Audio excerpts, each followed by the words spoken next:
Hill. I hope you're having a wonderful day. In today's video, I am talking about chalk paint brushes, and I will be doing an unboxing of some Dixie Belle paint, and they've also sent me one of their popular brushes. So I've been chalk painting for years now. My good friend Kirsten at the Wooden Butterfly is a chalk paint expert, and she came and helped me chalk paint this hutch here. That was the first time I painted with chalk paint, and all we did was the back of the hutch in this beautiful white color by Dixie Belle. So I was sold, and from then on I've used chalk paint. Today I'm specifically wanting to share with you the brushes that I like. And my brushes are definitely worn, so don't judge me by my brushes. But this one is by Dixie Belle. I love this brush. The tip here is very soft, and it is a synthetic brush. So synthetic brushes, I do like them very much. And this particular one is one of my top recommendations. Now, another synthetic brush is this one by Fusion Mineral Paint. I really like this brush because, again, it's just a very soft edge. This one is more firmer, so if you're having to cut in like some tight edges, a firmer brush helps with that.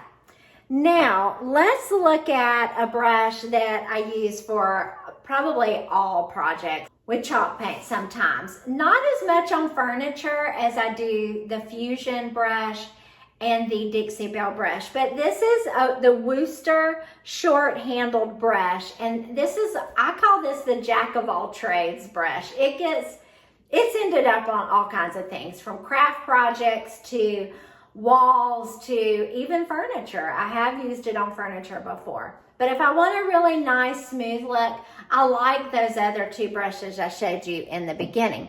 Now, another brush that is kind of the jack of all trades is this brush by Purdy, and the exact details on this are in my blog post, and I'll put a link in the description to that post. But this brush has a very soft synthetic fiber to it.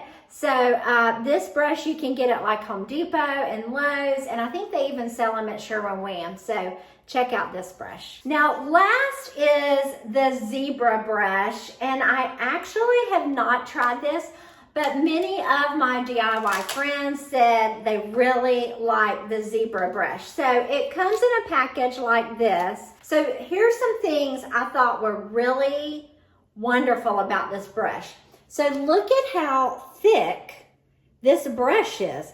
I mean, wow. And we'll try it out here in a minute. And it has this chisel. Can you see that angle? That's really unique. You don't see that. So I think that might make it easier to go on. I'm not sure. Well, we're going to test it out and see. And it's super, super soft. I mean, I feel like I could put on my makeup with this. It's so soft. It is a really nice brush. Dixie Belle sent us some paint, and they sent us another brush that they said is one of their top sellers that people like to use. And I think it's a natural brush. So let's go and look at this paint. All right, so here is my package from Dixie Belle. And if you're not familiar or want to know, what is Dixie Belle? So Dixie Belle paint is a chalk-like paint, and it is actually made here in Florida. I live in Florida, so I love supporting Florida businesses or local businesses, and this is one. They so generously gifted me this paint so that I could use it for upcoming projects. Okay, so this is I'm pretty sure this is the natural fiber brush she was talking about. This is a 2-inch chip brush. And the chip brushes I have used are from like the dollar store in the past, and they just like come out and they're a mess. But this is like nice and soft, and it looks very sturdy. It doesn't look like it's gonna come out. So we'll test this out and see how it does.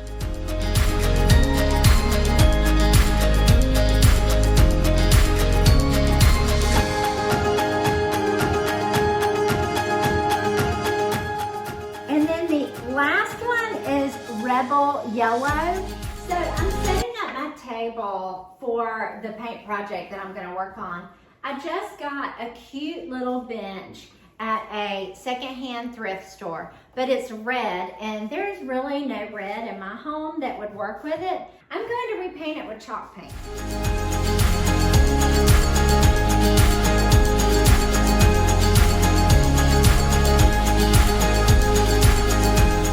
So this is the little bench I got. We're going to test out these paint brushes on this so you can see which one you like the best.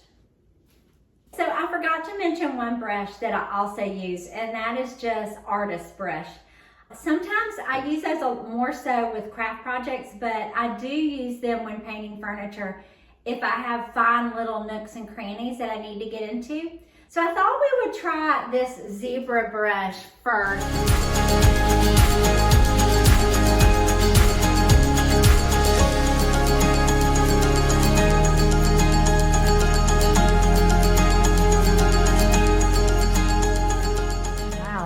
Really nice. I don't know if you can see that. I'm gonna finish this whole side over here. Oh, that's beautiful. I can see why people like the Zibra brush. It's beautiful finish. I mean, beautiful strokes. I can hardly see any lines in it. And it also feels good on my hand.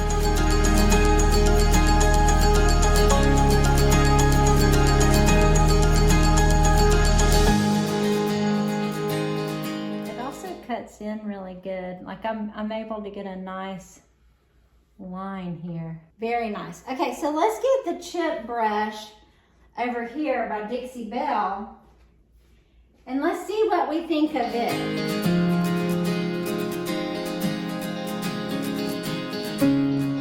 Okay, I really can't tell a difference. I think they both complete different feeling here. Definitely more paint. I can get more paint. I can work faster with this brush. Much faster.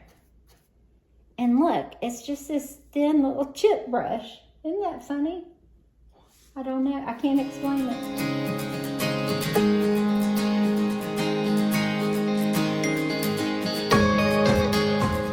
They're both great.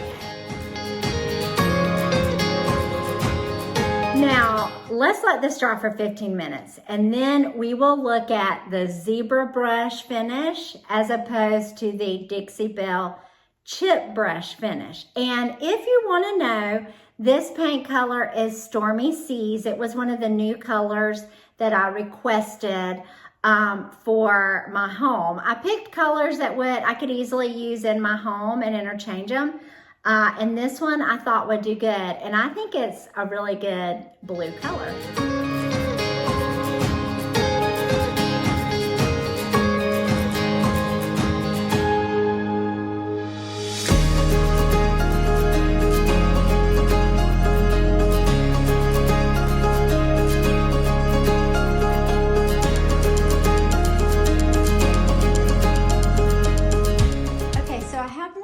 On and the coverage is really good. So let's go over here because this is dry. This is what the left side was Zibra and the right side was the chip brush, and I cannot tell a difference other than there's a little wet spot. What do you think? I think the Zibra side dried faster because there wasn't as much paint on it. And from my perspective, it looks like it's a little bit smoother. Okay, so before we go put the bench in place and decorate with us, I thought I would share with you my review on the brushes and which ones I would recommend. Now keep in mind, I am just an amateur, I'm not a professional. I do like the chip brush. I think it's fantastic. I don't know what the price point is, but if it's cheap, this might be great. A great brush to have around. You could have more than one. The artist brush is a must. You should always have one of those to get in those tight little spots. The Zibra brush, I think, gave the smoothest finish from these two here. So I highly recommend it. And I definitely like the Fusion Mineral Paint Aqua Blue brush. This one I love too. It's time to get a new one. If you can see, it's really getting like crazy hair and wiry, but this is the Dixie Belle brush. So I recommend all of these, but my top ones are the Dixie Belle, the Fusion, the Chip brush by Dixie Belle, and of course the Zibra. Now let's head back over to the paint project because we have a few more things we need to do to tie up loose ends. Okay, I've done a few things. I painted some up here because I'm gonna sand that down to the raw wood, and I wanted to leave some paint behind, but most of it's gonna be sanded down to raw wood. I'm working on making this piece here, and I used a piece of lattice strip and I cut it. I've got to sand it and paint it, but that's basically the same thing. So how did I cut this? Because you can't cut this on a miter saw. Okay, so basically this is a little mini miter scissors, and you can adjust it here to whatever degree you want it, and then all you do is put your wood in and you can cut it. So you only have this much length, so it's perfect for like trim for frames, to do some wainscoting on a wall, like the thin trim on that. Okay, one thing I do know is that it's harder to cut across the grain than it is straight up and down with the grain. It's really easy to cut that. So the first thing I did was I had a long piece of this piece of wood here, and I cut it with my miter saw.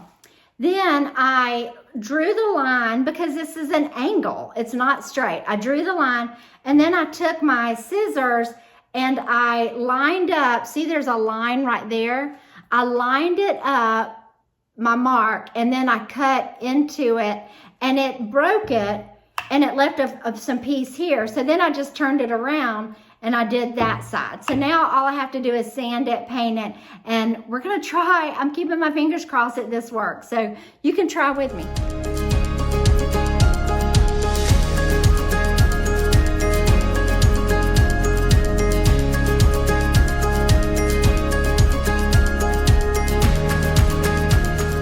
I'm gonna let the top dry overnight because I want it to be really, really, really good and dry before I start sanding it, just in case the paint wants to goop up on the sandpaper. So we'll do that tomorrow, and then I'll style it and we're done. So now that the bench is completely done, are you ready to see how it looks? Let's style it and I'll show you.